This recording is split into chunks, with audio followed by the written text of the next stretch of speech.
Perdido al sur del mundo, el archipiélago que forma las Islas Malvinas fue en 1982 testigo de una guerra impensada, en la que un país sin historial reciente en guerras enfrentaba a una de las potencias más grandes del mundo.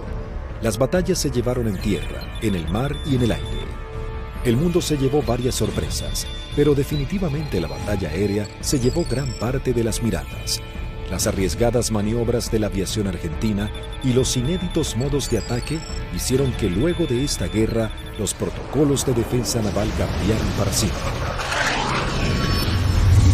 1982 Malvinas, la guerra desde el aire.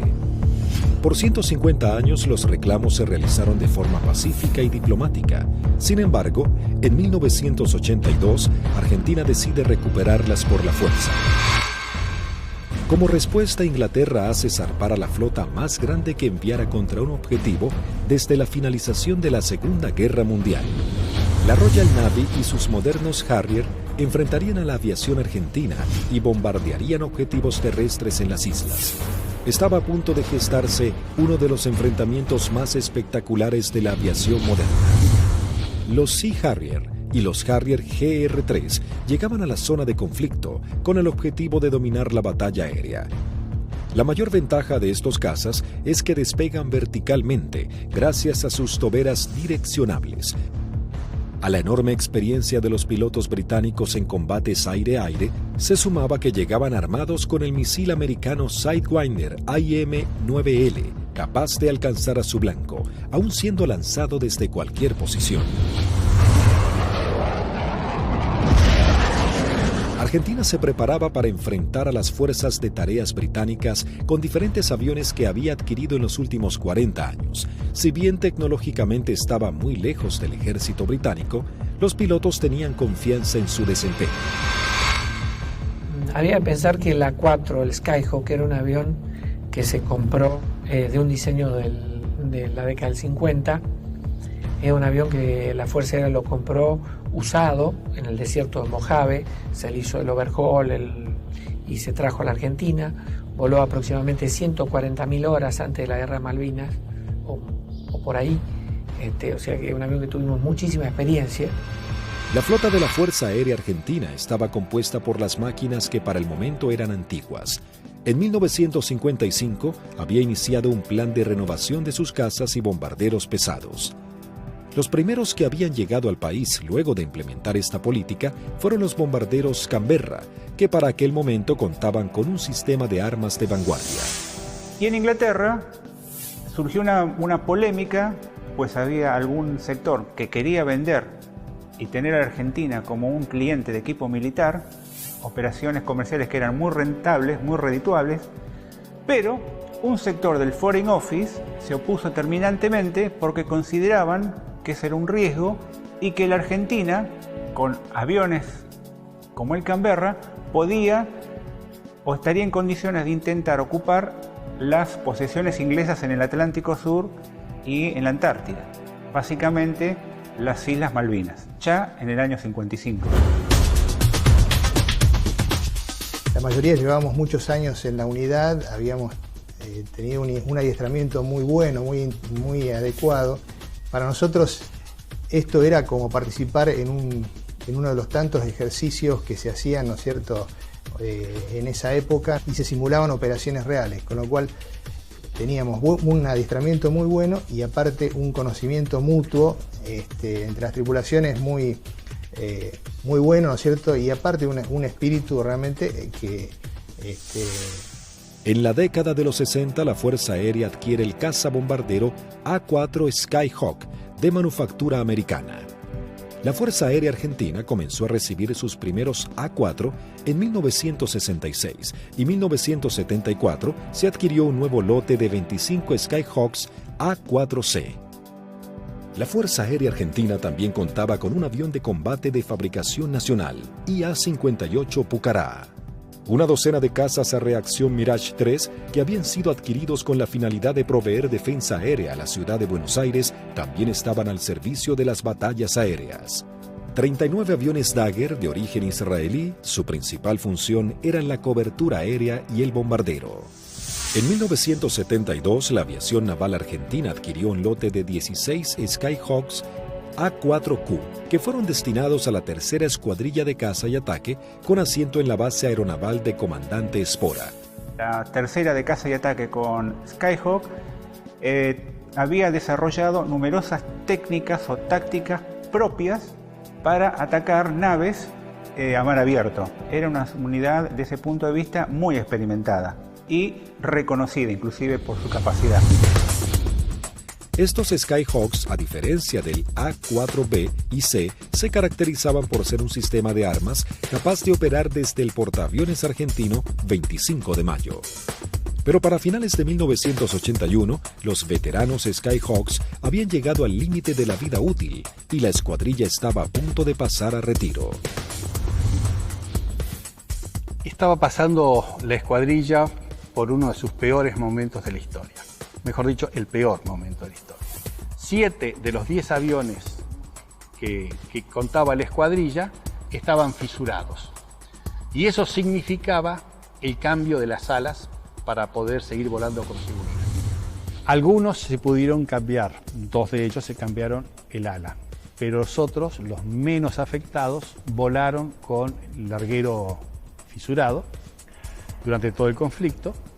Y con respecto a los cohetes eyectores de asiento, también se ordenó que mientras durasen las operaciones no se iban a considerar vencidos esos cohetes, así que volamos con los cohetes de eyección vencidos. Así que el material nos encontraba a principios del 82 con solamente 3 aviones en servicio y que podían volar gracias a que la Fuerza Aérea nos había facilitado en préstamo 3 cohetes eyectores de asiento. Eso sumado a las falencias que ya se veían arrastrando de a tiempo, como los cañones de 20 milímetros que se trababan y que nunca fueron cambiados como pedíamos por los cañones DEFA de 30 milímetros que tanto éxito habían tenido los israelíes con su incorporación. Siempre tuvo apoyo la escuadrilla, pero llegaba un momento de transición. La incorporación de los aviones superestandar significaba que se iba a dejar de operar este sistema de armas, donde una escuadrilla que se estaba formando recibía todo el apoyo y la otra escuadrilla que estaba cerrándose de alguna manera. Finalmente, la Armada Argentina acababa de adquirir una nueva tecnología francesa, el cazabombardero embarcado Super Étendard, capaz de lanzar el misil AM-39 Exocet concebido para ataques a unidades de superficie. La segunda escuadrilla de ataque, aeronaval de caza y ataque equipada con Super Étendard, era una unidad de élite de alta tecnología, pero que recién estaba recibiendo sus aviones y tenía como tarea desarrollar y aprender a utilizar este arma que era muy potente y que no tenía equivalente en la región. También se contaba con un lote de cazas a reacción Air Macchi 326 GB y Air Macchi 339, que tenían la capacidad de poder operar en terrenos desfavorables y pistas cortas. La Operación Rosario, cuyo objetivo fue recuperar el control argentino en las Islas Malvinas, se llevó a cabo en las primeras horas del 2 de abril de 1982. Un grupo de comandos anfibios de la Armada Argentina desembarcó en las islas, redujo a la pequeña guarnición británica y tomó posesión del gobierno. El 2 de abril de 1982 estaba destinado en la 5ª Brigada Aérea, en el grupo 5 de caza, y a las 7 de la mañana, la presentación normal que hacíamos todos los días, nos enteramos que habíamos recuperado nuestras Islas Malvinas. El 2 de abril, cuando fui hacia la escuadrilla, cuando ingresé, ahí me enteré que habían tomado las Malvinas. Una sensación de incertidumbre. Así que me encontraba de oficial de guardia y en ese momento recibo la noticia de la toma de Malvinas. Me tomó totalmente de sorpresa. Bueno, yo pertenecía al escuadrón 1A4C, que tenía su asiento en la ciudad de Mendoza. Estábamos haciendo unas prácticas en la base de Río Gallegos. Era una práctica usual que tenía la Fuerza Aérea en aquellos años de desplegar escuadrones, se llamaban escuadrones móviles, al sur de nuestro país, como para que todo el personal estuviera adiestrado y conociendo un área de un posible conflicto. A partir de ese momento nos preparémonos para lo peor. Tras el estupor mundial y el fracaso en las negociaciones, el gobierno de Margaret Thatcher envía su flota al sur de Sudamérica. La Fuerza de Tareas Británicas estaban compuestas por diversas unidades de combate, portaaviones, destructores, fragatas misilísticas, submarinos, buques de asalto, logísticos y de desembarco. Sorprendentemente y ante la incrédula mirada del mundo entero, Argentina se preparaba para enfrentar militarmente a una de las potencias más grandes del planeta.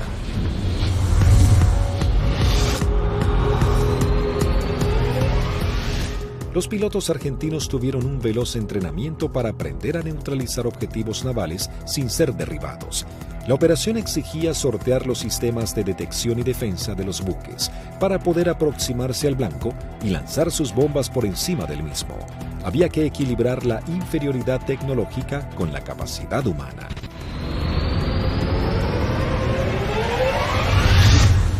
Empezamos a buscar la forma de suplir todas las deficiencias que en ese momento contaba el medio aéreo nuestro, que era la 4 Skyhawk.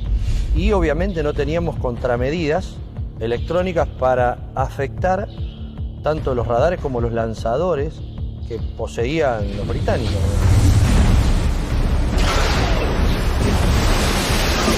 Los misiles que tenían desde 30 kilómetros, desde 20 kilómetros, 15 kilómetros y a partir de ahí cañones o armamento liviano, digamos. O sea, tenían una defensa muy grande para un solo elemento que podía ser un destructor, digamos.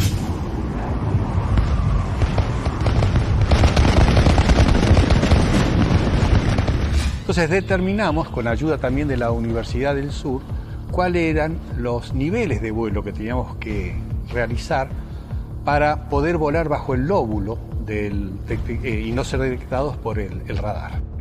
Eso nos dio a qué altura teníamos que estar en función de la distancia a donde podíamos encontrar el blanco. Y en la última parte, ya desde unos 50 kilómetros del blanco, teníamos que volar por debajo de los 15 metros, bastante pegados al agua, para no ser detectados por ese lóbulo. Dentro de los 20 kilómetros ya nos tomaba. Pero esa demora impedía que los sistemas de armas dirigidos por radar pudiesen apuntarnos con mayor anticipación, y eso evitaba de alguna manera o demoraba la posibilidad de ser derribados. Los aviones debían volar a escasos metros del suelo, no más de 10 metros a velocidades que oscilaban entre los 900 y 1000 kilómetros por hora. La mayoría no poseía radares y las comunicaciones debían ser mínimas para evitar ser detectados. Las maniobras eran realmente arriesgadas, pero parecía ser la única forma de poder enfrentar a la moderna flota británica. El adiestramiento de vuelo rasante era complejo y arriesgado. En el mar no había ninguna referencia visual de la altura en que se encontraba. Los A4B y A4C no contaban con un radioaltímetro, instrumento fundamental que mide la altura en la que se encuentra el avión con respecto a la superficie del suelo. El instinto y el oficio pasaron a ser herramientas vitales para los pilotos.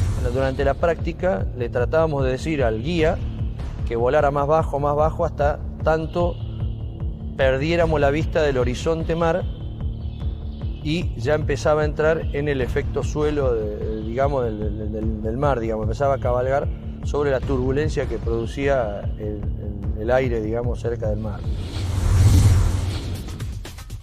El armamento que utilizaba la Fuerza Aérea estaba compuesto por diferentes bombas antiguas, paradójicamente de origen británico. Y nosotros usábamos una bomba inglesa, la NM65A1, de 1000 libras, una bomba de Labro Lincoln, inglesa, de demolición de manzanas, que la devolvimos con muchísimo cariño, y sin costo, como decía alguno.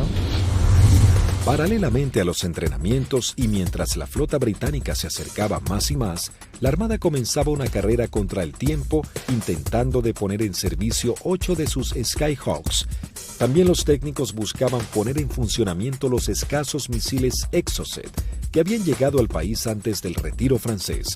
Hasta ese momento, esta tecnología solo había sido probada en polígonos de tiro por sus fabricantes.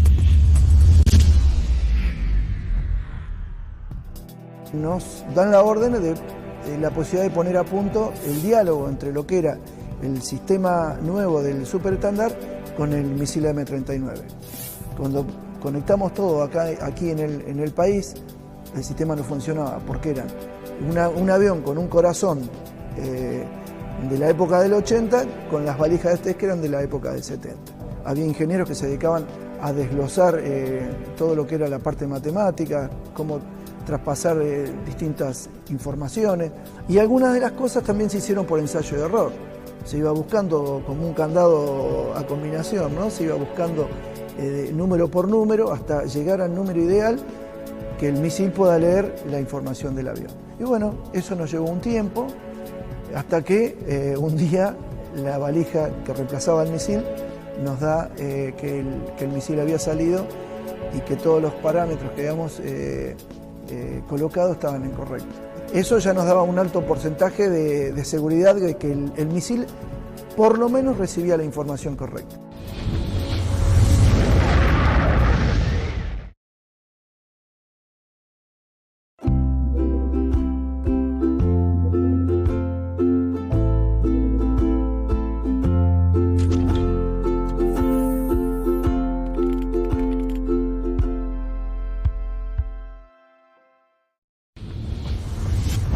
El 25 de abril, la flota británica llega a la zona y realiza sus primeras operaciones bombardeando las Islas Georgias del Sur y retomando su control.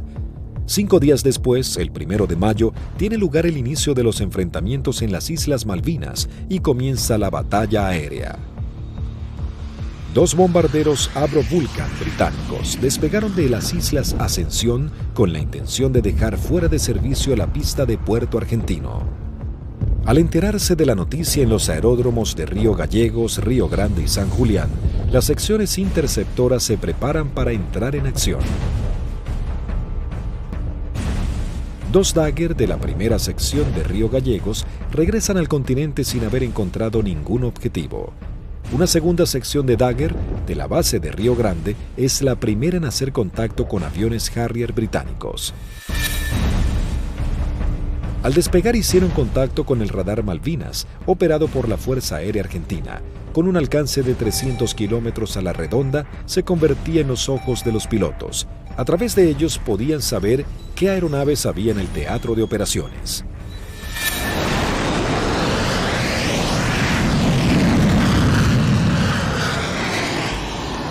Tienen 2 pichones para ustedes a 120 millas náuticas, 20 grados firmes.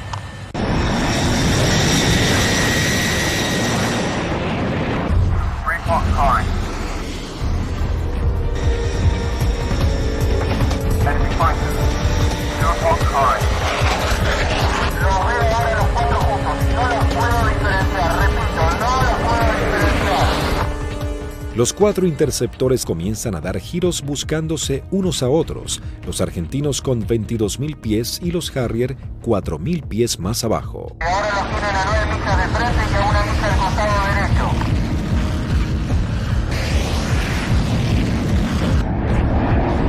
Los Harrier, invirtiendo sus toberas, cambian rápidamente de dirección para enfrentar la amenaza argentina. Ahora los Harrier están enfrentados a ustedes, repito, están enfrentados. Los Harrier se niegan a tomar altura para enfrentar a los argentinos, ya que los Dagger tienen un mejor desempeño en altura. Tampoco los argentinos descienden a donde el Harrier corre con ventajas.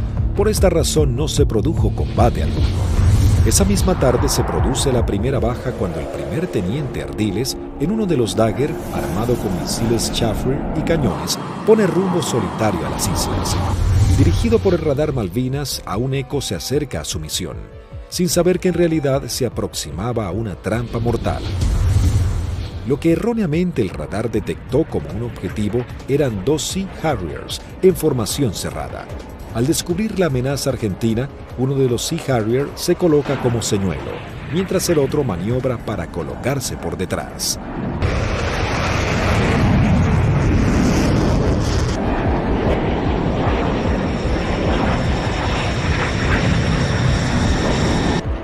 Ardiles se coloca en posición de disparo y lanza un misil Chafford que es evadido por el piloto británico. En esos segundos decisivos, el segundo Harrier logra colocarse detrás del avión de Ardiles y acciona su disparador lanzando un misil contra el Dagger. El piloto argentino no pudo eyectarse. Tras patrullar la línea de la costa, 3 Dagger de la base aérea de San Julián prosiguen hacia Puerto Argentino. Antes de llegar se encuentran frente a 3 buques británicos que están bombardeando el área. El destructor y las 2 fragatas abren fuego contra los aviones argentinos sin poder alcanzarlos. En ese momento el capitán Di Meglio lanza sus bombas sobre el destructor. Luego los Dagger inician el escape mientras una patrulla de Harrier va a su encuentro. Los aviones británicos abortan inmediatamente su ataque cuando 2 Dagger armados con misiles se interponen entre ellos y la escuadrilla para facilitar el escape de los argentinos. El 1 de mayo habían comenzado las hostilidades y ambos bandos mostraban todo su poderío y el valor de sus pilotos. Era el bautismo de fuego para la Fuerza Aérea Argentina.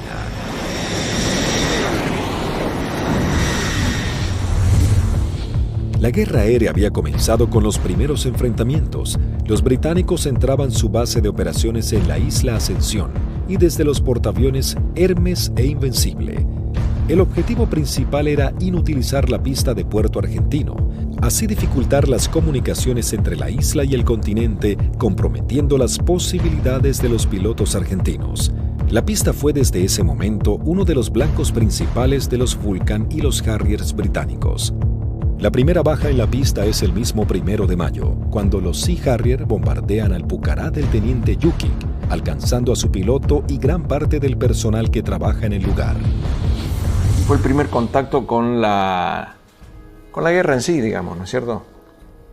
En definitiva, nosotros habíamos tenido ya el aviso que había sido atacado Puerto Argentino a eso de las 4 de la mañana, y a partir de ahí nosotros entramos a movilizarnos y tratar de sacar los aviones, porque la mayor debilidad era el momento de puesta en marcha. Es decir, uno estaba sentado y había gente que estaban apoyando en la puesta en marcha del avión, que también la inexperiencia por ahí, uno se pregunta por qué había tanta gente, pero todo con el ánimo de colaborar y que los tiempos para que saliera lo más rápido posible fuera corto.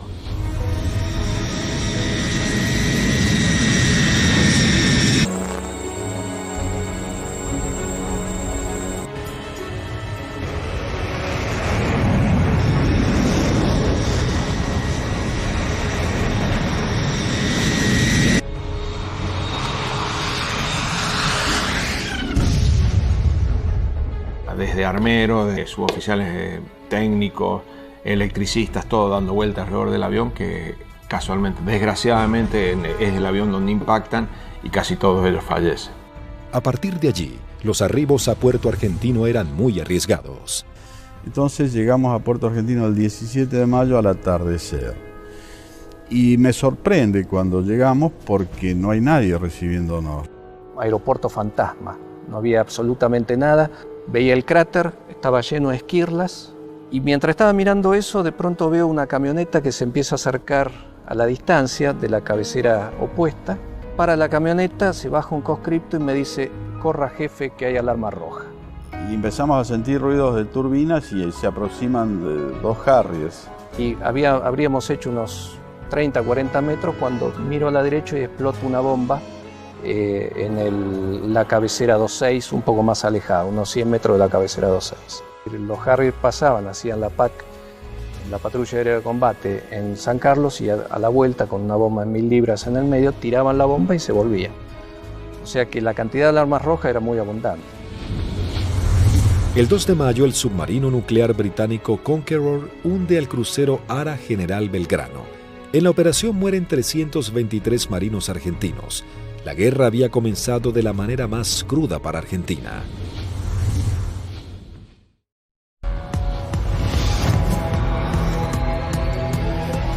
Mientras Argentina buscaba reponerse del hundimiento del crucero General Belgrano y los británicos comenzaban a familiarizarse con el lugar y el clima adverso de la región, la guerra del aire se encrudecía cada vez más.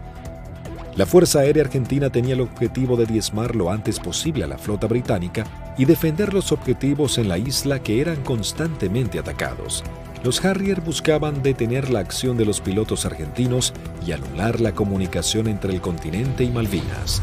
La aviación naval contaba con que los servicios británicos de inteligencia habían descartado el uso del misil Exocet después de que el personal técnico francés se retirara de Argentina al inicio del conflicto. Por lo tanto, era una carta secreta con la que contaba Argentina. Tras semanas de arduas tareas, los técnicos navales logran hacer funcionar el misil. Para esto, los pilotos iban adiestrando en todo lo que era la parte operativa, ¿no? El lanzamiento del misil, el vuelo rasante, y nosotros trabajamos en la parte técnica. Una vez logradas las dos combinaciones, se le dio el ok que la escuadrilla estaba en condiciones de lanzar los misiles AM-39. El 4 de mayo, la aviación naval argentina pone a prueba por primera vez este sistema de armas. La segunda escuadrilla de caza y ataque monta una misión con 2 Super Etendard y un avión explorador Neptune y el apoyo de un reabastecedor Hércules de la Fuerza Aérea Argentina. El avión explorador Neptune detecta 3 contactos. Los 2 pilotos de los Super Etendard, tomando por sorpresa a los británicos, lanzan sus misiles contra el Sheffield. Y bueno, ahí fue una satisfacción enorme porque todo el sacrificio arduo que habíamos hecho para poder poner a punto lo que era algo que nos parecía imposible, había dado buenos resultados. La aviación naval argentina lograba hundir el primer buque británico y se convertía en pionera en la utilización de esta tecnología. El extremo entrenamiento comenzaba dando esperanzas a los pilotos argentinos. Tras días de bombardeos y cañoneos sobre los puestos argentinos en las islas, las réplicas de los soldados y los pilotos argentinos, los ingleses habían logrado interrumpir las rutas de contacto entre los puestos y la base argentina. La comida comenzaba a escasear en la vanguardia y el clima bajaba abruptamente. Los pilotos argentinos patrullaban el aire en busca del lugar exacto en el que los ingleses buscarían hacerse a tierra. Y a partir de ese 1 de mayo, a través de todas las acciones que realizó el escuadrón y los escuadrones de otros sistemas de armas, se iba degradando tanto el material como el personal, íbamos perdiendo camaradas en forma permanente. Entonces es como que el cerco se iba estrechando cada vez más. Finalmente, el 21 de mayo, comenzaba la última etapa de la guerra con el desembarco en la bahía de San Carlos. Con la colaboración del comandante Ewing Southby Taylor, quien conocía el lugar por haber prestado servicios en Malvinas, el general Jeremy Moore había decidido que ese era el lugar ideal para su desembarco. Los primeros avances de las lanchas de desembarco habían sido positivos, el lugar no estaba minado y parecía que sería un arribo relativamente sencillo. Pero con las primeras luces de la mañana, el teniente primero Carlos Daniel Esteban visualiza uno de los barcos y da aviso. Una Hermaki 339 de la aviación naval realiza un vuelo de reconocimiento por la zona. Ni bien superé las primeras alturas, donde están las posiciones del batallón 5, ya comencé a observar acciones de combate. Había un helicóptero incendiándose, tropa de infantería desparramada corriendo por el campo y un helicóptero dándole apoyo. El aviador naval ingresa al estrecho de San Carlos, divisa un helicóptero en vuelo estacionario para alertar sobre posibles ataques aéreos. Me preparo para atacar ese helicóptero y ya me preparo para disparar. Observo todo el despliegue naval inglés sobre el establecimiento San Carlos. Rápidamente descubre que en el lugar había por lo menos media docena de buques ingleses. Con el piloto inglés nos alcanzamos a mirar. En ese momento recién él me ve. Kripa realiza un brusco giro a la izquierda, pasando a escasos metros del helicóptero. El helicóptero de la Fuerza de Tareas Británica alerta a los buques advirtiéndoles que un jet argentino va hacia ellos. Maniobrando su Aermacchi Kripa, somete a su avión a varias G negativas, respondiendo de manera efectiva. Una vez que entro en la corrida de tiro, el buque comienza a tirarme.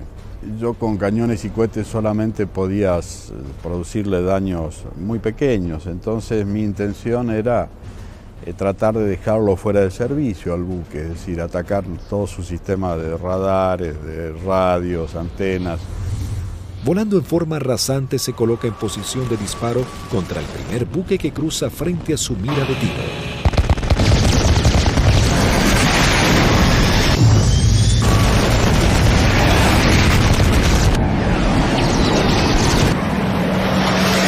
Tuve que recobrar muy fuerte mi avión con mucha fuerza para no pasar y cortar sus antenas.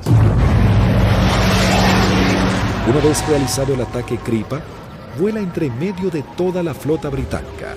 Las unidades ni los efectivos abren fuego por temor a impactarse entre ellos y el piloto argentino logra escapar. Entonces voy escapando sobre la península esta hasta salir del alcance de tiro de ellos y de ahí teóricamente tenía que volver. Pero pensaba que si volvía a Puerto Argentino y decía que había muchos buques, nadie iba a pensar que había la cantidad que yo había visto. Así que hice una órbita en ese lugar y en el anotador de rodilla que teníamos hice un croquis, posicionando los buques que yo vi en ese momento.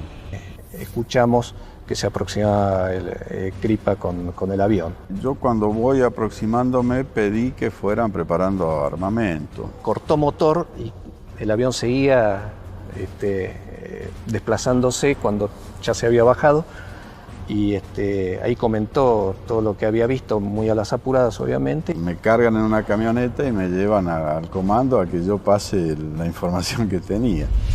Tras su arribo al aeropuerto de Malvinas y pasar un informe detallado de la situación, todas las unidades aéreas de la Armada y la Fuerza Aérea Argentina se preparan para realizar ataques a los objetivos navales que se encuentran en la zona de desembarco.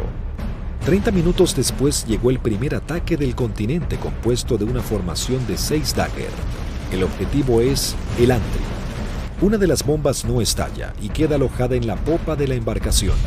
Así logran dejarlo fuera de combate. En este ataque también es averiada la fragata Broadsword con disparos de cañón.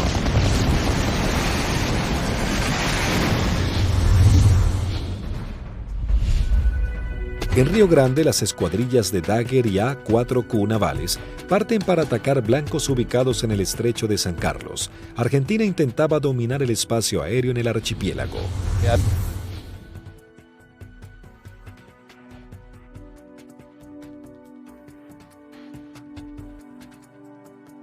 Dos secciones reforzadas.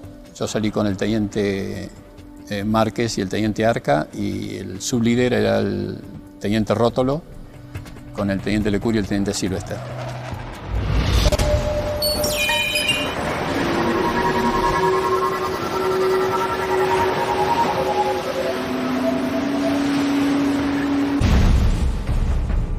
Tres Dagger logran atacar a la fragata Arden lanzándole sus bombas de 500 kilogramos. Una de ellas explota en la popa dañando seriamente un helicóptero Sea Lynx y su sistema de defensa.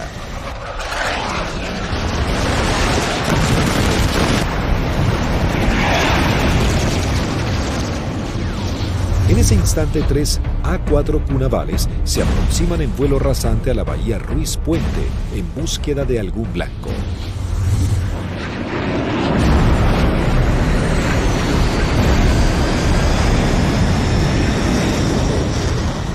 Había lluvia, chubascos, techos bajos y poca visibilidad. Condiciones totalmente desfavorables en caso de encontrarnos con algún buque inglés, porque su radar y su sistema de detección de blancos nos iba a ver y lanzar los misiles mucho antes que nosotros los viéramos a ellos. Los Skyhawk detectan visualmente a la fragata Arden visiblemente averiada. Conectamos máster de armamento, que era el único punto que faltaba. Iniciamos un giro para atacar desde una posición relativa favorable. Los 3 A4Q navales se aproximan en vuelo rasante a 900 km por hora. El teniente Márquez, quien vuela último, ve el impacto producido por una de las bombas de 250 kilogramos del capitán Alberto Filippi, que da de lleno en la popa, elevando una gran bola de humo y esquirlas.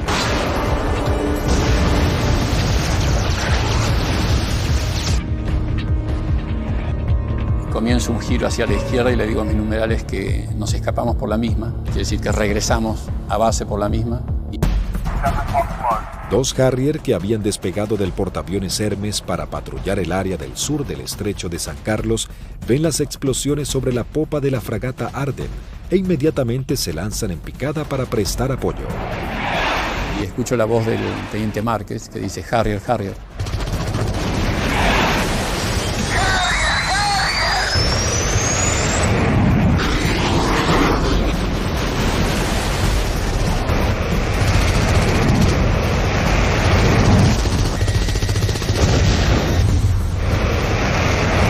Mientras el otro Harrier va tras el A4Q del capitán Filippi y le lanza un misil Sidewinder.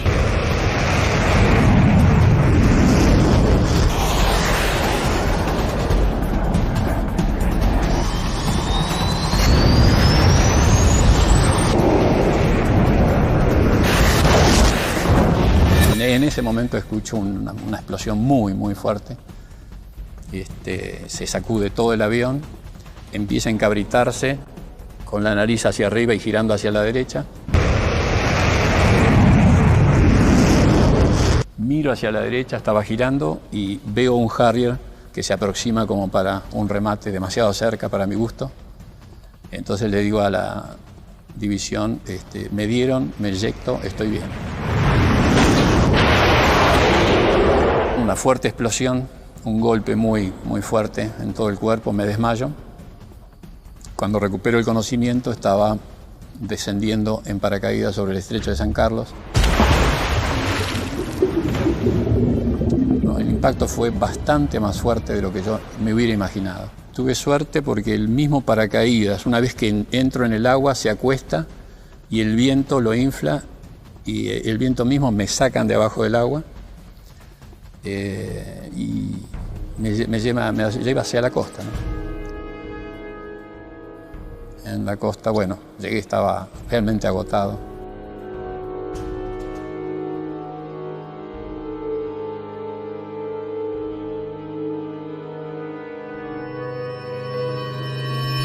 La fragata Arden, con daños de importancia, también es señalada como el blanco de la nueva escuadrilla que se acerca a la zona. Llegamos al borde de la bahía y vimos un destructor en el medio, una fragata para nosotros tipo 21 en el medio del canal, y esa fue la que señalé y esa fue la que atacamos. El teniente Rótolo dice a babor y vimos a lo que después supimos que era la Arden en el medio del canal, del estrecho.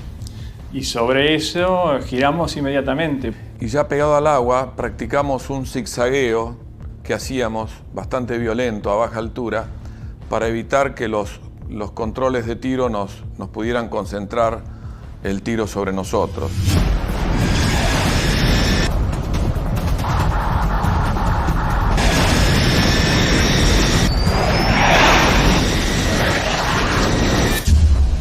Lo que parece una eternidad antes tiene que ascender a 60 metros, 200 pies, nivelar el avión y empezar a hacer puntería si quiere que la misión sea efectiva. Yo vi que se inundaba el mar de piques y uno sigue con esa trayectoria, ya no tiene otra alternativa.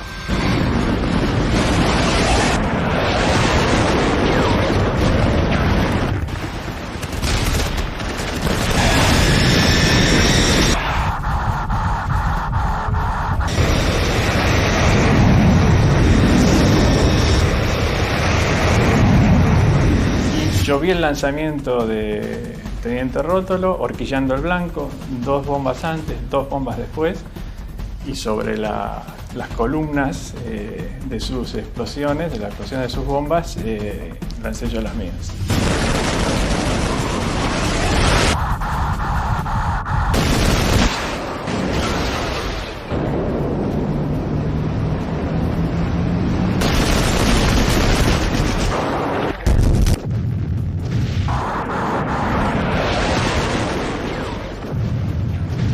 mientras lanzaba intentaba no perderlo de vista, porque de hecho estábamos con combustible muy marginal y él tenía un equipo que yo no tenía a bordo, que era el BLF, que es un equipo de navegación y que le permitía una navegación precisa. Mi seguridad de hacer el camino más corto de regreso al aeropuerto era mantenerlo a él a la vista. A pesar de todo el fragor del ataque, alcancé a decirle: rompo por derecha y me voy por el morro del costado, y al poco tiempo un silencio y poco a poco fueron apareciendo. Primero Lecour, después Sylvester. Y ahí nos volvimos a juntar. Por un lado teníamos la satisfacción del deber cumplido y por otro el sabor amargo de haber perdido, bueno, lo que las estadísticas dicen que se pierden en este tipo de ataque a unidades navales. El 50% de las unidades que salen normalmente no regresan.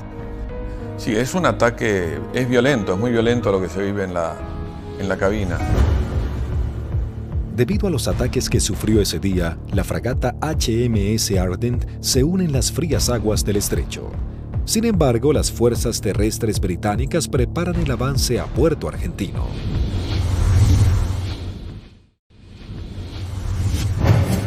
Las batallas eran cada vez más encarnizadas. El ejército británico debía lidiar con las tropas argentinas apostadas en las islas, los ataques certeros de la aviación y con el clima que día a día se volvía más frío. El 23 de mayo se desata un nuevo ataque contra otra de las unidades de superficie claves de la Fuerza de Tareas británica. Esta vez el blanco es otra fragata clase 21, la Antelope. El primer ataque a los buques en San Carlos comienza poco después de las 9 de la mañana con escuadrillas de Skyhawks navales y de la Fuerza Aérea. Una segunda escuadrilla de 4 Skyhawks A4B de la Fuerza Aérea Argentina se abre paso a través del fuego antiaéreo y de los misiles. Los A4B a cargo del primer teniente Luciano Guadagnini y el alférez Gómez se dirigen hacia la fragata Antelope para atacarla. Guadagnini inicia su corrida de ataque, lanza su bomba y es alcanzado. El impacto deja su avión fuera de control, pero el piloto logra enderezar su A4, aunque no pudo evitar la colisión contra el mástil de la fragata. El piloto no alcanza a eyectarse antes del impacto.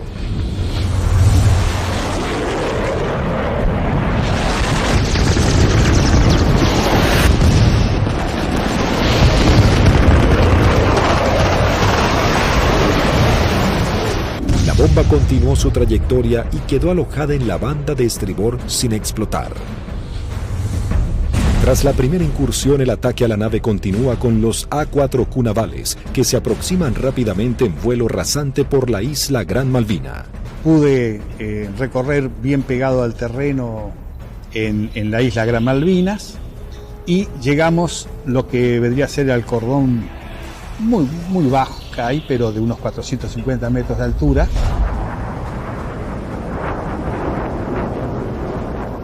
Tuve que descender para poder ir hacia la altura de lanzamiento, que son unos 100 metros, y el primer buque que vi en la bahía San Carlos era una fragata de tipo 21, tenía un helicóptero en popa, recuerdo, y me dirijo hacia ella como el primer blanco que había observado. La zona de operación estaba totalmente clara, con sol, despejado y el mar muy calmo.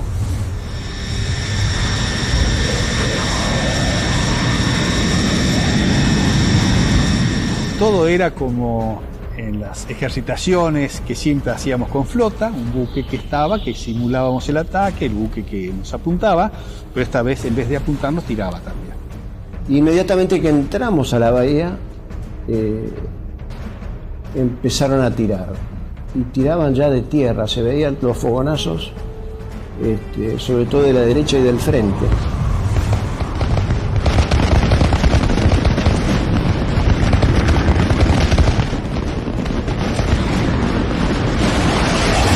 Cuando estaba más cerca de la entrada a la bahía, puedo ver sobre la izquierda a un buque que era más redituable como blanco, porque era un buque grande de tipo logístico. Así que cambié el arrumbamiento para seguir sobre este buque. En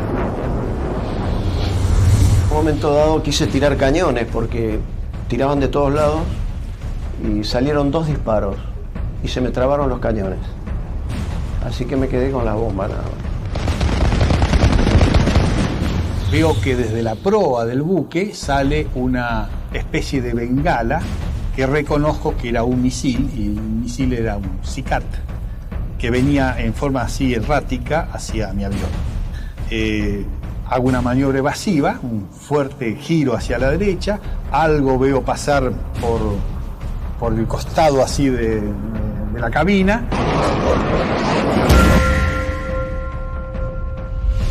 Pero evidentemente el misil ese me había sacado en la corrida de puntería, que si bien no me derriba, logra el objetivo de que yo no pueda lanzar con mayor precisión las bombas, y evidentemente mi salva fue larga. Habían borrado las matrículas de los buques, así que se veía un buque gris clarito sin poder identificar qué buque era. Cuando paso lanzo, eran 2.000 libras de peso que largaba en un instante, el avión hace una cabreada, quiere subir, impido que suba, y cuando miro adelante estaban tirando de todos lados.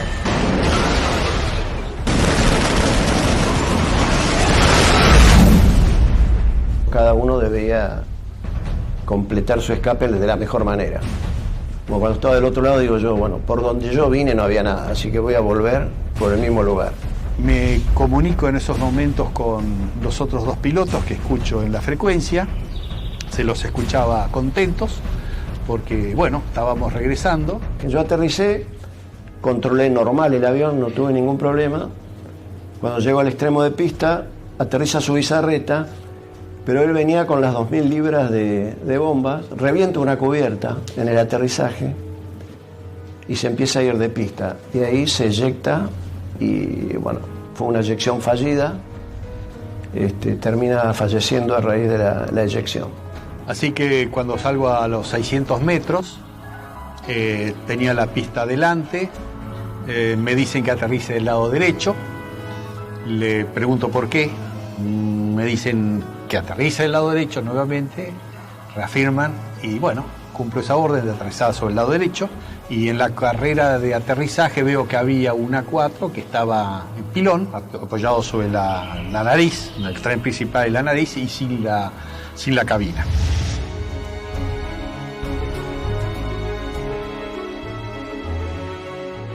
No sabíamos nada de los tres primeros y su bizarreta que acababa de morir en el aterrizaje. Aunque dañada severamente, la Antelope aún continúa a flote. Esa noche, mientras se intentaba desarmar una de las bombas, estalla.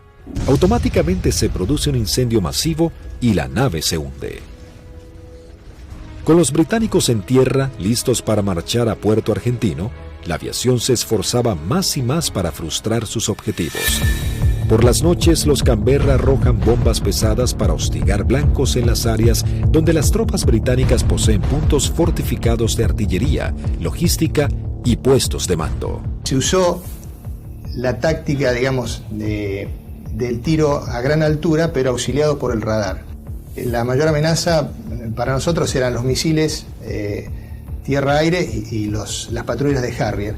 En la última oportunidad que tiramos sobre Monte Kent, el radar nos avisa de que se estaban acercando una patrulla de Harrier y nos fue dando las posiciones relativas, o sea, nos avisa que estaban a 25 millas, nosotros hacemos el tiro, realizamos la maniobra evasiva, a partir de allí le damos al avión la máxima velocidad posible, ¿no es cierto? Vemos que se acercan hasta 20 millas y luego empezamos a perder, digamos, a ganar distancia con respecto a los Harrier, con lo cual esa fue una amenaza concreta que no llegó a acercarse a la distancia de tiro.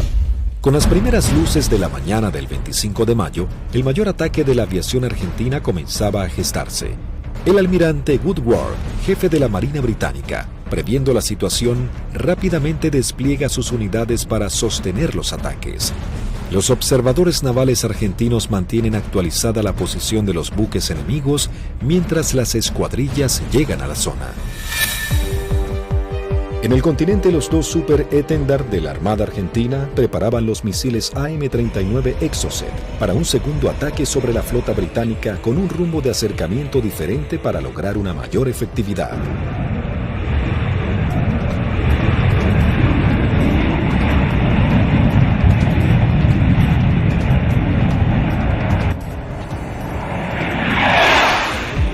las 15:20 horas surgen dos A-4B sobre la isla Borbón y se dirigen hacia mar abierto, encontrando a la fragata y el destructor frente a ellos. Los A-4B lanzan su armamento. Una de las bombas rebota en el mar e impacta sobre el buque atravesando su cubierta de vuelo, destrozando la parte delantera de un helicóptero Sea Lynx y luego cae al agua.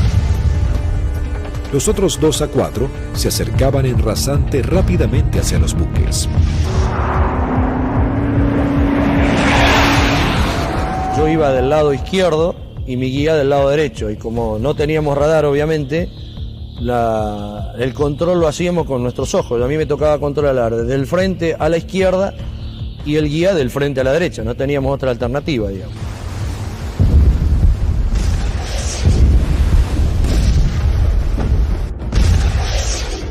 Y le digo a la izquierda están, así como estaba mirando, le digo a la izquierda están al guía y saco la vista y lo miro para ver qué iba a hacer. Acuérdense que nosotros veníamos bien pegados al agua, rasante. Veo al guía, lo miro y la maniobra que hace él es instantánea. Cuando escucha una sugerencia que le digo a la izquierda están, pone viraje a la izquierda violentamente buscando el blanco.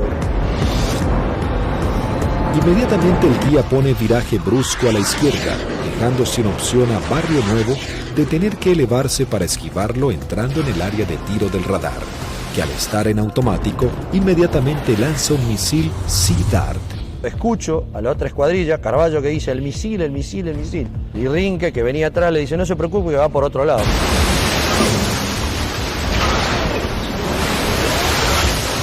Claro, no iba para ello. Salía hacia la derecha para nuestros aviones, digamos, y para mi avión. Entonces. El misil Sea Dart necesita un tiempo para nivelarse e ir tras su blanco. Como los aviones argentinos ya estaban muy cerca del blanco, lograron pasar por debajo sin que éste pueda derribarlos. Dije, bueno, ahora por tiempo no me va a alcanzar más, porque yo iba aproximadamente a 900, 950 kilómetros por hora, y el misil iba ya a 1.6, 1.8 de Mach, hasta que girara y todo, aproximadamente volaba, calculan alrededor de 1 minuto 10. No nos alcanzaba más, digamos.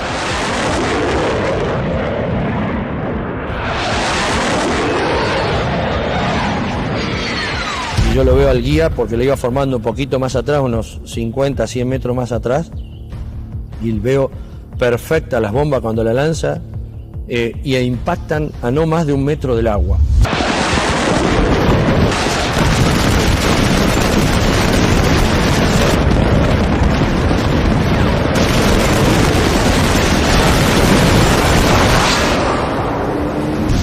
De inmediato se desata un incendio incontrolable. Corte de las comunicaciones, electricidad y pérdida completa del control de la nave. Cuando aterrizamos en Río Gallegos, estaban columnas de mecánicos, los primeros 200, 300 metros con banderas, saludándonos. Dijimos, yo pensaba, mirá que bien, estaban festejando el 25 de mayo, digo, contento que volvemos los 4 aviones, espectacular, bárbaro. Y cuando vamos a la plataforma para estacionar, vemos que hasta el jefe de escuadrón viene a recibirnos y algunos pilotos. Y yo no entendía nada, y yo como era el último avión, yo no me preocupé.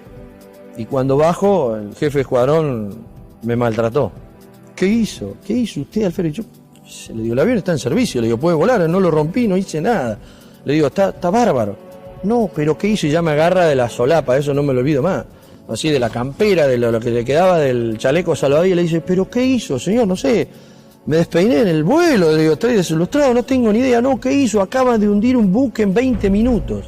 19 hombres sucumben inmediatamente en el ataque y se hunde 20 minutos después de ser alcanzada.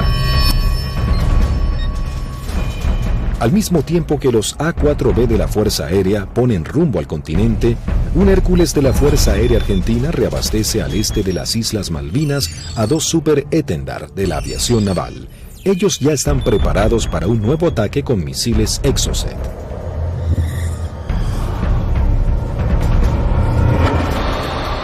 A unos 60 kilómetros de la flota británica, los Super Étendard detectan varios ecos en sus radares.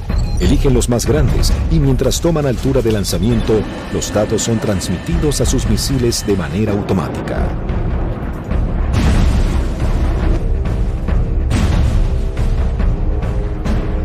Una vez en vuelo, el misil es autónomo. ya tiene los datos del objetivo cargados en su memoria y se dirige a casi el doble de la velocidad del sonido a escasos metros del agua.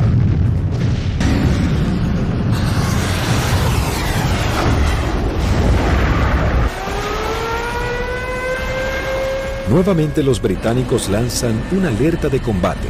Los navíos ordenan despegar helicópteros con equipos para señuelos antimisil. Uno de los Exocet impacta en el buque e inmediatamente se desata un incendio que destruye elementos vitales para la operación anfibia que se desarrolla en San Carlos.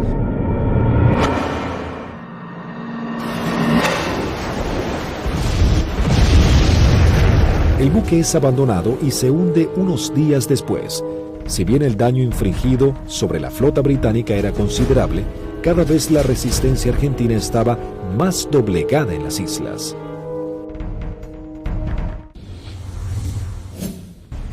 La guerra llegaba a su nivel más desesperante con las bajas temperaturas. Las tropas británicas se preparaban para avanzar por tierra. Sin embargo, los soldados argentinos apostados en las islas no cedían posiciones y los bombardeos aéreos azotaban a la flota británica. Las fuerzas argentinas, visiblemente cercadas en Darwin, resistían con el apoyo de la aviación. El 28 de mayo se proyectó atacar a las posiciones inglesas con los aviones IA-58 Pucará, que desde el 21 de mayo estaban asentados en Puerto Argentino.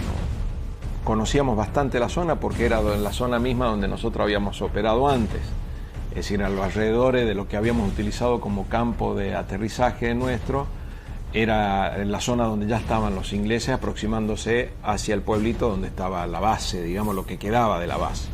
Yo alcanzo a ver algo que se mueve, levanto y hago una ráfaga de cohetes, siento una voz en la frecuencia de mi radio que me dice desde tierra en Darwin, siga tirando que están ahí, siga tirando que están ahí. Y ahí empiezo a sentir dos disparos también que me empiezan a impactar en el avión. El Pucará, si tiene alguna cosa, es la maravilla del gran poder de absorción de impactos, digamos, porque la manera que yo sentía que me pegaban, digo, me van a desarmar el avión. Yo trato de salir, como los impactos que me pegaban eran casi todos del lado derecho, quiero virar el avión hacia la izquierda y ahí el avión ya no me responde. Bueno, entonces ahí tomo la decisión de eyectarme. Muy bajo, yo ya estaba, creo que no más de 15, 20 metros del suelo. La sensación de estar colgado en un paracaídas no la tengo porque fue como si hiciera un salto desde un techo al suelo, porque fue todo demasiado rápido. Tengo grabado en la memoria que pasa el avión abajo mío todavía y el agujero a través de la cúpula por donde había salido el asiento. Y todavía que le siguen tirando porque se ven trazantes que van hacia el avión. No vi si el paracaídas se abrió, no sé, no supe nada. Ya me encontré en el suelo y enredado intenté salir corriendo y ahí me enredo en los cordones del paracaídas, que caigo, me vuelvo a levantar y tratándome de sacarme el paracaídas y pues ahí ya me agarran dos ingleses, me apuntan y se me acabó la historia. Con las bajas temperaturas, los plazos eran cada vez más cortos y los ingleses buscaban generar un desenlace rápido. La Fuerza de Tareas británica intenta cerrar su cerco sobre Puerto Argentino. Para lograr este cometido se organiza un desembarco anfibio apoyado de unidades navales en la zona de Puerto Fitzroy el 8 de junio. La Fuerza Aérea Argentina recibe la información del movimiento de dos buques de desembarco británicos. Rápidamente se preparan para lo que sería el día más negro de la flota. Se lanzan desde el continente dos escuadrillas de A4B, dos de M5 Dagger, listas para el ataque a objetivos navales, y una tercera armada con cañones para diversión. La primera escuadrilla de A4B divisa y bombardea el buque de desembarco Sir Galahad. También se bombardea la costa en donde los ingleses comenzaban a llegar.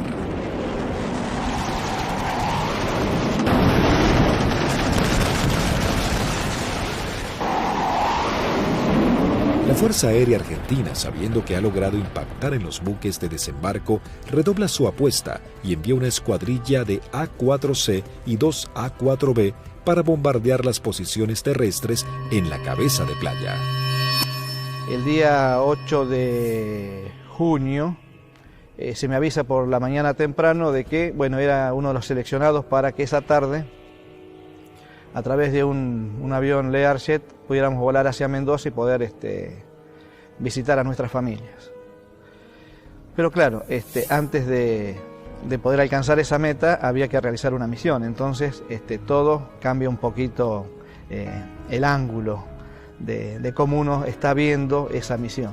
Por supuesto que nadie hablaba, ¿no? Todo en ese momento estaba muy consustanciado con sus cosas íntimas, recordando a la familia, bueno, recordando a algunos camaradas que también habían caído. Así que bueno, uno ya, ese es el último momento que uno tiene como para pensar en uno mismo y en pensar en sus familiares. Siempre nos despedíamos de los compañeros que se quedaban y el abrazo era interminable y como si fuera la última vez, ya que no éramos kamikaze como nos dijeron, sino que teníamos conciencia de los riesgos y que las chances siempre eran muy escasas para sobrevivir. Una característica que teníamos siempre en nuestra unidad es que el personal de mecánicos que preparaba nuestros aviones y armaba nuestros aviones se ponía siempre al costado de ambos lados de la pista, con banderas argentinas, con los trapos con que limpiaba el avión, con lo que tuviera, con la campera, como para saludarnos y darnos ánimo. A las 15 horas parten hacia las islas las primeras 2 escuadrillas de A-4B compuestas por 3 aviones cada una. Por diferentes inconvenientes, deben regresar 2 aeronaves al continente y debido a que solo un avión cuenta con el instrumento navegador, se juntaron todos quedando una formación de 4 Skyhawks. Previo abastecimiento, llegaron hasta las islas, donde descendieron a escasos metros del mar para no ser detectados. Aquí fue la primera complicación que observé. Al hacer control de combustible antes de entrar en la zona de combate, me di cuenta que había uno de los tanques externos que no me había transferido todo el combustible de ese tanque, con lo cual ya el combustible que tenía sabía que no me iba a alcanzar para regresar al continente. Pero como estábamos muy próximos a la zona del ataque, decidí continuar. La sección ingresa a la isla Soledad con una formación escalonada sorteando la variada geografía del lugar para evitar ser detectados por los radares.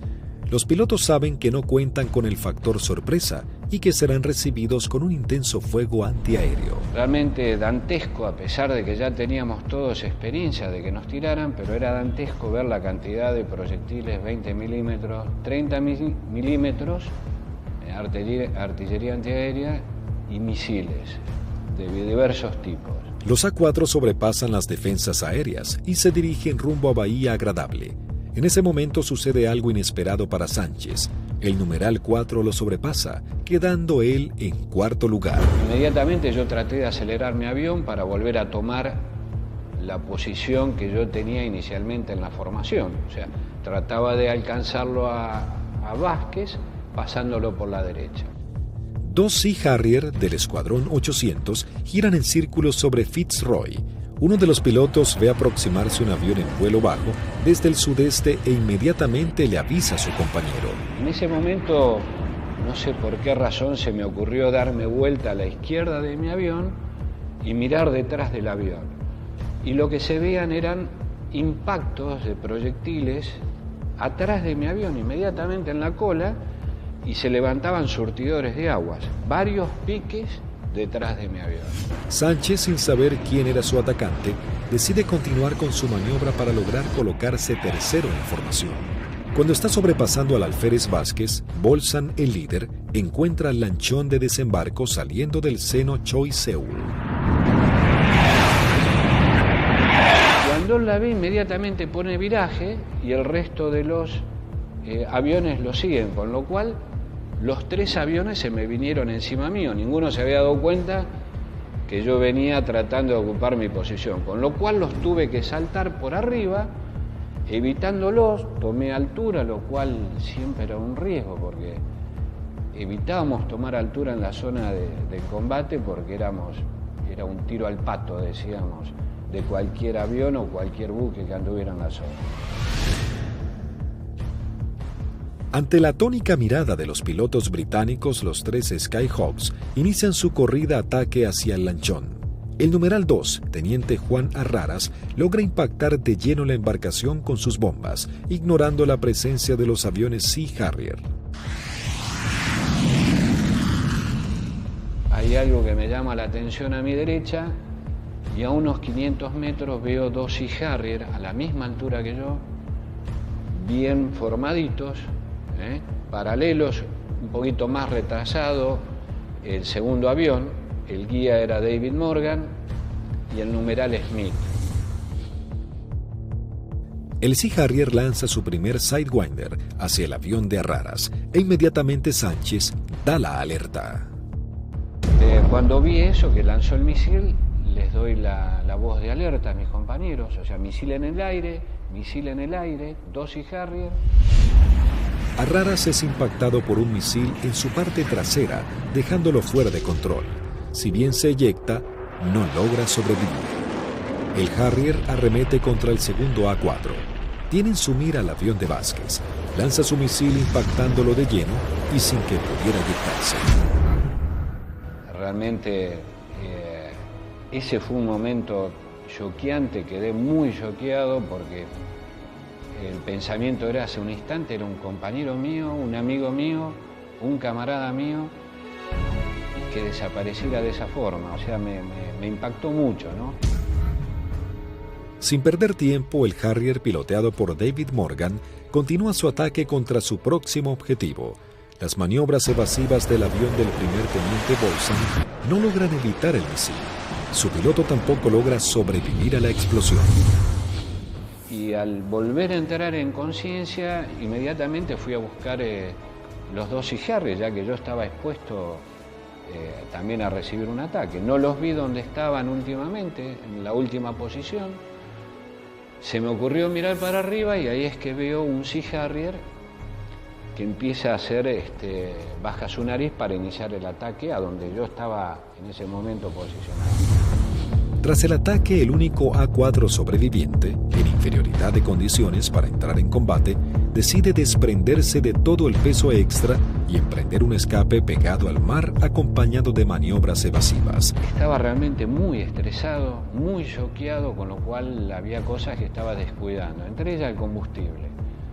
Cuando me di cuenta, realmente no me alcanzaba para llegar, excepto a Puerto Argentino, no llegaba a ningún lado.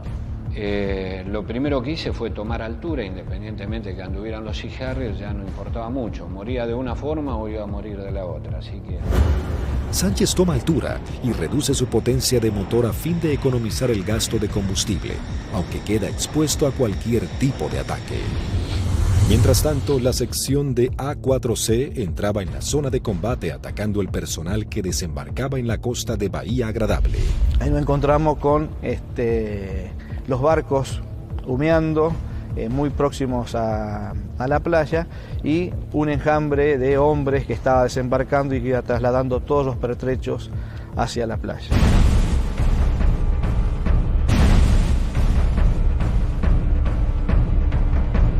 A partir del momento en que nos visualizaron, comenzaron a disparar tanto con armas livianas como con los misiles Blue Pie, que son misiles transportados por un hombre.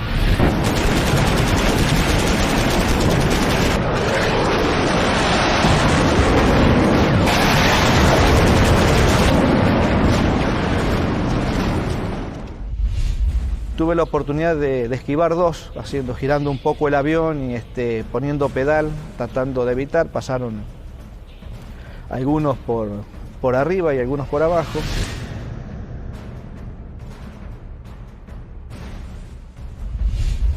Siento también una explosión en la parte delantera de mi avión, que bueno, puede ser algún misil que me haya tocado, pero pude seguir operando, lancé las bombas.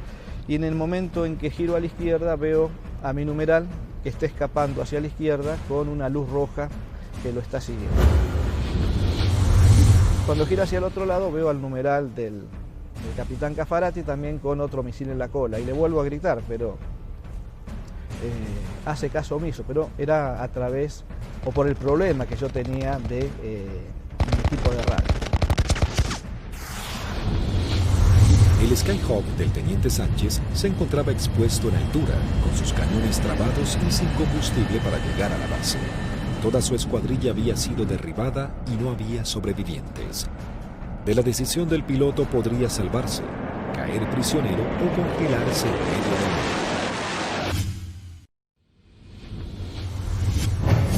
Mientras tanto, en algún lugar sobre el océano Atlántico, el teniente Sánchez decide arriesgarse e ir en busca del Hércules reabastecedor, descartando la idea de regresar a las islas para eyectarse y ser tomado prisionero. Cuando vamos camino al reabastecedor, escucho la voz de momento del teniente Sánchez, el Pipi Sánchez, que había sido uno de los únicos sobrevivientes del ataque anterior. Tenía una última oportunidad si el reabastecedor, el avión Hércules, se había quedado en la zona, le quedaba una chance más. Con lo cual le hice el llamado en la frecuencia de reabastecimiento, me contestó. Las comunicaciones eran dramáticas porque yo estaba desesperado. Así que le pedí por favor que si me podía ayudar, necesitaba reunirme con él y que me diera combustible. Él me daba indicaciones de posiciones geográficas, pero yo al no tener mi equipo de a bordo, porque solamente algunos aviones lo transportaban, no tenía forma de ubicarlo geográficamente. Escuchar la voz de él en forma casi desesperada, llamando al avión Hércules reabastecedor para que lo pudiera alcanzar. La tripulación era el vicecomoro Cano y el capitán Rubik. Realmente, si le debo la vida a alguien es a ellos. Siempre digo que son mis segundos padres. La situación era que la última vez que vi el indicador de combustible no me quedaban más de 400 litros, que prácticamente no da para nada, realmente no daba para nada. Con lo cual dejé de verlo porque lo único que hacía era producirme más estrés por no estar acoplado al Hércules. La tripulación del Hércules, en un gesto heroico, se aproxima bastante a las islas y le da la tranquilidad de decirle, quédate tranquilo, pibe, que ya estamos yendo para allá.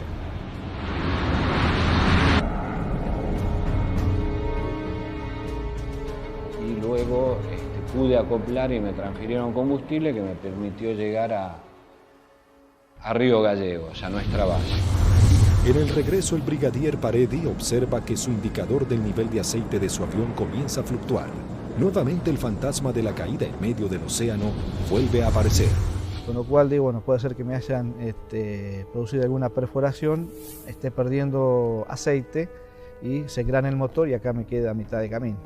Y lo único que atiné fue a sacar mi libreta de control de procedimiento, donde tenía una foto de mi señora y mis hijos, para echarle una última mirada. Es decir, bueno, por lo menos están en mi recuerdo hasta último momento. Afortunadamente el indicador, después de eso, no sé si fue mi familia o Dios que me dio una mano, esto se acomodó y pudimos llegar con felicidad a la base San Julián. Con las últimas luces del día, aterriza el teniente Sánchez luego de su trágica misión. Llegué prácticamente en las últimas horas, ya estaba oscureciendo. Me impresionó mucho en el momento que llegué a plataforma, choqueado, transpirado, mal, estresado, ver los mecánicos de mis 3 compañeros que no iban a volver, que los estaban esperando. Así fue como terminó ese día. Lamentablemente los 3 compañeros míos murieron, 2 fueron derribados por David Morgan y 1 por Smith, volando cejado. Habían logrado detener un desembarco clave para las fuerzas de tareas británicas, las misiones cada vez más peligrosas y dejaban en claro el poderío de la aviación argentina.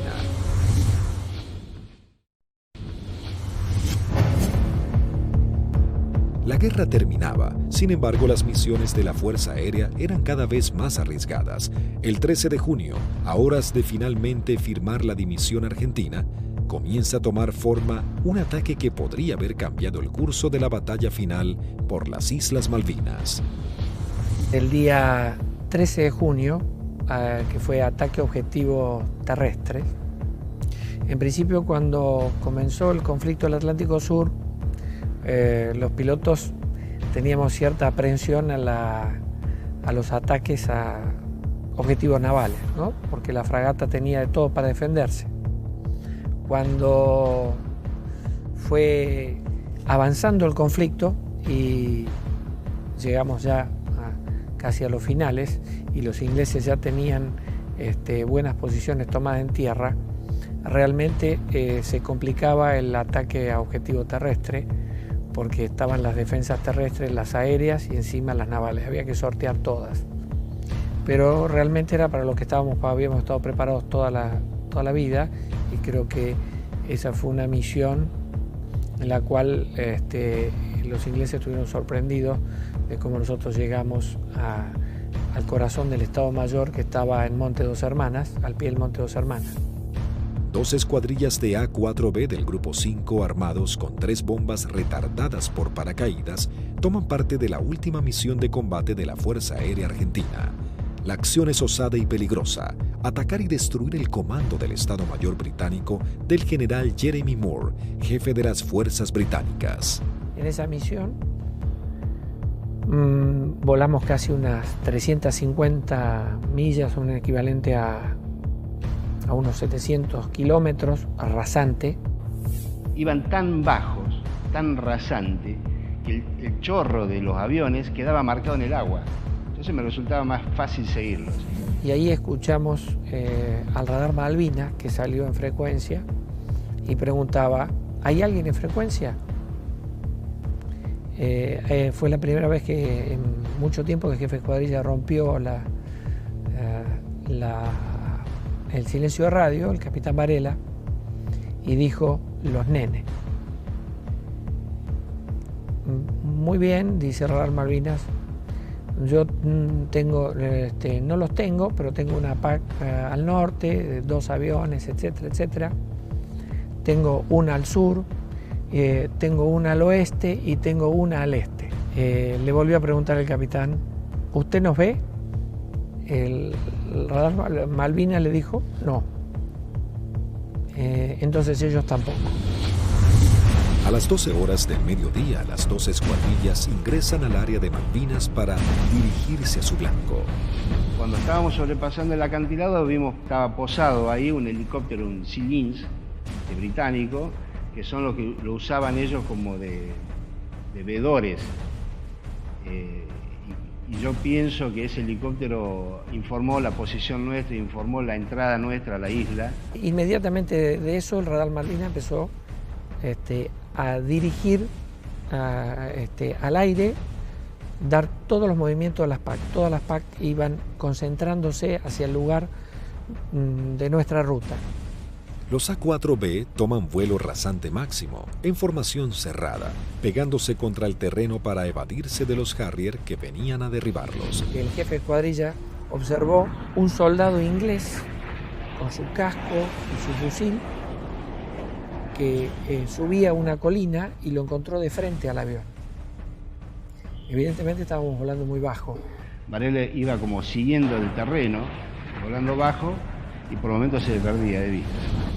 Cruzamos esa pequeña loma y por delante nuestro había un campamento muy prolijo con unos shelters y una veintena de helicópteros aterrizados en ese sitio, y un despliegue de gente.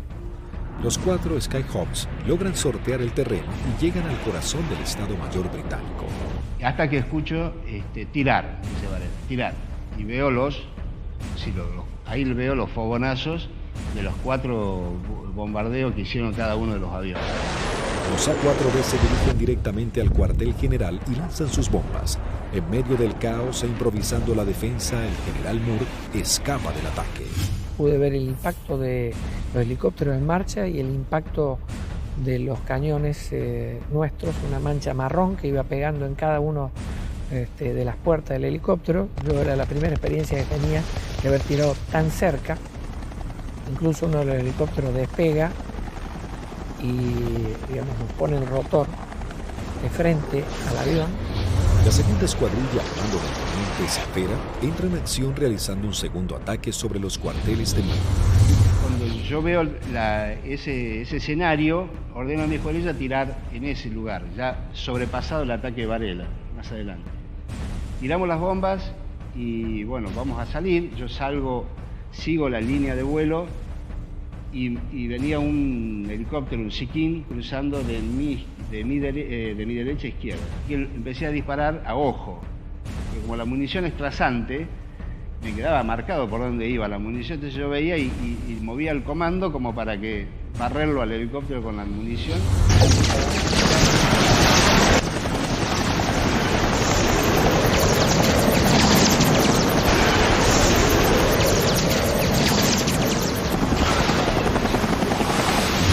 Y ahí mi numeral, que venía acá, a la izquierda mía, de Lepiane, me dice, él ve el lanzamiento de un misil que me venía hacia mi avión y me pide, dice, por derecha, Tuco, por derecha.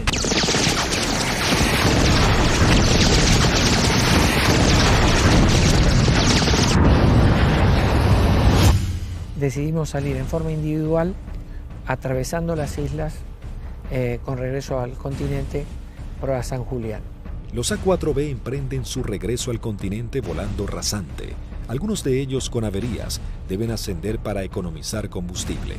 Las situaciones individuales de los pilotos se vuelven complejas. Utilizo mi avión y veo a mi derecha, abajo a mi derecha, una sombra de un avión, de un perfil de un avión. Entonces, uy, es un Harrier. Me viene siguiendo un Harrier. Entonces ahí empiezo a hacer maniobras evasivas de viraje de máxima performance, de mucha G, tanto para la izquierda como para la derecha. Izquierda para la derecha. Y cada vez que nivelaba el avión, veía, estaba la sombra. Yo digo, pero este Cristo no se va. Digo, ¿cómo hago para sacármelo de encima? Miraba por el espejo, miraba por el otro espejo, miraba para atrás, parecía una lechuza, daba la vuelta a la cabeza así, miraba por un lado, miraba por el otro y estaba la sombra ahí. Era mi avión, era la sombra de mi avión. Empecé como a tranquilizar yo mismo, me hablaba, me decía, tranquilízate Tuco, porque así no podés seguir, no podés, estaba muy nervioso, estaba como que por el momento temblaba, no sé, una sensación muy rara de ese momento vivido ahí. El numeral 2 de la escuadrilla que nos seguía empezó a perder combustible, notar que perdía combustible en forma muy grande. Ese fue el alférez de Lepiane. Otro momento terrible de esa misión, cuando el piano me pregunta si qué hacía. Imagínate, el alférez me dice que voy al reabastecedor o me eyecto en la isla. Una decisión que yo, por más jefe de escuadrilla que fuera en ese momento, yo no la podía tomar porque estoy decidiendo sobre la vida de un camarada y de un amigo. Era muy difícil. Dije, Piano, encomendate en Dios, pedile a Dios que te ayude y decidí vos, no me lo pida a mí, por favor, decidí vos. Ya sabíamos que como estaba y con las transmisiones que recibíamos no volvía al continente, entonces le pedimos al reabastecedor que lo fuera a buscar. Él veía que a medida que se iba buscando a la coordenada donde nos canta, donde estaba el reabastecedor, él veía su indicador de combustible cada vez bajar más, me decía, tengo 500, tengo 300, tengo 200, yo decía, no llega a nada, no te busca nadie, no te rescata nadie, en medio del Atlántico no te rescata nadie. El comandante del Hércules, vicecomodoro Lee 30, escuchando los pedidos de Lepiane, decide ir hacia él aún sabiendo que puede ser derribado por misiles británicos. Ahí en ese momento el piano lo ve al Hércules, él estaba arriba del Hércules y hace el viraje y se le tira al Hércules. Pensá que era un alférez, tenía muy pocas horas de vuelo. Creo que debe haber sido el...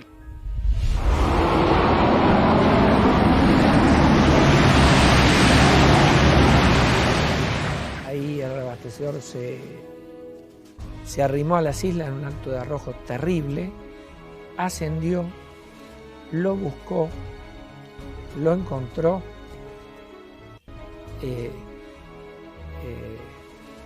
reabastecieron con una pérdida de combustible muy importante en el plano, tenía un agujero que atravesaba el plano completo, o sea que todo lo que le daban, parte iba al motor y el resto iba fuera del avión, y regresamos todos sanos y salvos al continente. Todos llegamos, incluso del avión.